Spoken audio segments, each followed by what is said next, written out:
Aparentemente, yo sujetaba el laúd con indiferencia y sin mucho interés, pero en el fondo me aferraba a él con fiereza hasta que se me ponían los nudillos blancos. No espero que lo entendáis. Cuando los Chandrian mataron a mi troupe, destrozaron mi familia y mi hogar, pero en cierto modo fue peor cuando se rompió el laúd de mi padre en Tarbin.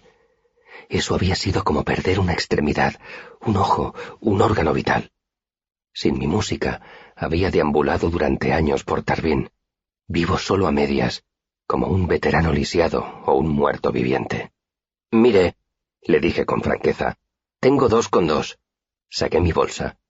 Si quiere, puede aceptarlos, y si no, este feo instrumento puede seguir acumulando polvo en un estante 10 años más».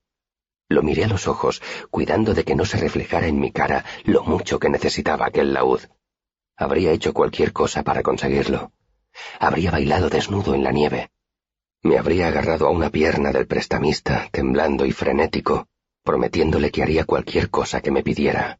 Cualquier cosa. Puse 2 talentos y 2 iotas encima del mostrador. Era casi todo el dinero que había ahorrado para pagar la matrícula de ese bimestre.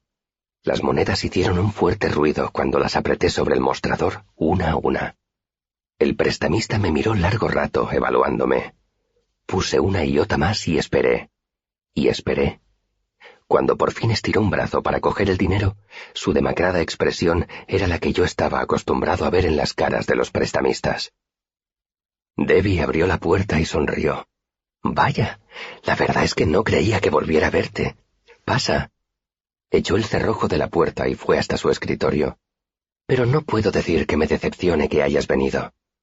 Giró la cabeza y me lanzó su pícara sonrisa. «Esperaba poder hacer un pequeño negocio contigo». Se sentó. «¿Qué? 2 talentos?» «No, mejor 4», dije. Era lo que necesitaba para pagar la matrícula y una cama en las dependencias. Yo podía dormir a la intemperie, aunque lloviera o hiciera viento, pero mi laúd merecía algo mejor. «Estupendo», dijo ella, y cogió la botella y la aguja. Necesitaba tener intactas las yemas de los dedos, así que me pinché en el dorso de la mano y vertí 3 gotas de mi sangre en la botellita marrón. Se la di a Debbie. «Mete también la aguja dentro». Lo hice. Debbie mojó el tapón con una sustancia transparente y tapó la botella. «Un excelente adhesivo de tus amigos de la otra orilla del río», explicó. «No puedo abrir la botella sin romperla. Así, cuando saldes tu deuda, recuperarás la botella intacta y podrás dormir tranquilo sabiendo que no me he quedado nada de tu sangre. A menos que tengas el disolvente», señalé. Debbie me miró con ironía. «No eres muy confiado, ¿verdad?» Se puso a rebuscar en un cajón, sacó un poco de lacre y empezó a calentarlo sobre la lámpara que había encima del escritorio. «¿No tendrás un sello, un anillo o algo así?», me preguntó mientras vertía el lacre sobre el tapón de la botella. «Si tuviera alguna joya que vender, no estaría aquí», dije con franqueza, y puse un pulgar en el lacre. Mi dedo dejó una huella reconocible. «Pero esto servirá». Debbie grabó un número en la botella con una aguja de diamante, y luego sacó una hoja de papel. Escribió algo, y luego agitó una mano para que se secara la tinta. «Puedes llevarle esto a cualquier prestamista de ambas orillas del río», dijo alegremente y me entregó la hoja. «Ha sido un placer hacer negocios contigo. Pásate cuando quieras». Volví a la universidad con dinero en la bolsa y con el reconfortante peso del laúd colgando del hombro. Era un laúd feo, de segunda mano, y me había costado dinero, sangre y tranquilidad. Lo quería como a un hijo, como el aire que respiraba, como a mi mano derecha. Capítulo 51. Por el mosaico de tejados. A principios del segundo bimestre, Kilvin me dio permiso para estudiar sigaldría. Eso sorprendió a unos cuantos, pero a nadie de la factoría, donde yo había demostrado ser un trabajador incansable y un alumno aplicado. La sigaldría, para explicarlo en pocas palabras, es un conjunto de herramientas para canalizar las fuerzas. Es como la simpatía, pero en sólido. Por ejemplo, si grababas la runa Ule en un ladrillo y la runa Dok en otro, las 2 runas hacían que los ladrillos se pegaran el uno al otro como si los hubieran unido con argamasa. Pero no es tan sencillo como parece. En realidad lo que pasa es que las 2 runas revientan los 2 ladrillos con la fuerza de su atracción. Para evitarlo, tienes que añadir la runa Aru a los 2 ladrillos. Aru es la runa de la arcilla, y hace que las 2 piedras de arcilla se peguen una a otra, solucionando tu problema. Pero las runas Aru y Dok no encajan, porque no tienen la forma adecuada. Para que encajen, tienes que añadir unas runas de enlace, Gea y Te. Luego, para equilibrarlo, tienes que añadir Gea y Te al otro ladrillo. Entonces los 2 ladrillos se unen sin romperse. Pero solo si los ladrillos son de arcilla. La mayoría de los ladrillos no lo son. Por eso suele ser mejor mezclar hierro con la arcilla del ladrillo antes de cocerlo. Entonces tienes que utilizar la runa Fer, en lugar de la runa Aru, claro. Y tienes que cambiar las runas Te y Gea para que encajen los extremos. Como veis, la argamasa es un método más sencillo y más fiable para unir ladrillos. Estudié sigaldría con Cammar. El tuerto con la cara cubierta de cicatrices era el guardián de Kilvin. Hasta que no le habías demostrado a Cammar que entendías bien la sigaldría, no te dejaban pasar a un aprendizaje más amplio con alguno de los otros artífices más experimentados. Los ayudabas con sus proyectos, y ellos, a cambio, te enseñaban los trucos del oficio. Había 197 runas. Era como aprender un idioma nuevo, solo que había casi 200 letras que desconocías, y muchas veces tenías que inventar tus propias palabras. La mayoría de los alumnos tenían que estudiar casi un mes antes de que Cammar los considerara preparados para pasar al siguiente nivel. Algunos alumnos tardaban un bimestre entero. A mí, en total, me llevó 7 días. ¿Cómo lo conseguí? En primer lugar, estaba motivado. Otros estudiantes podían permitirse el lujo de estudiar a un ritmo pausado. Sus padres o sus mecenas les pagaban los gastos.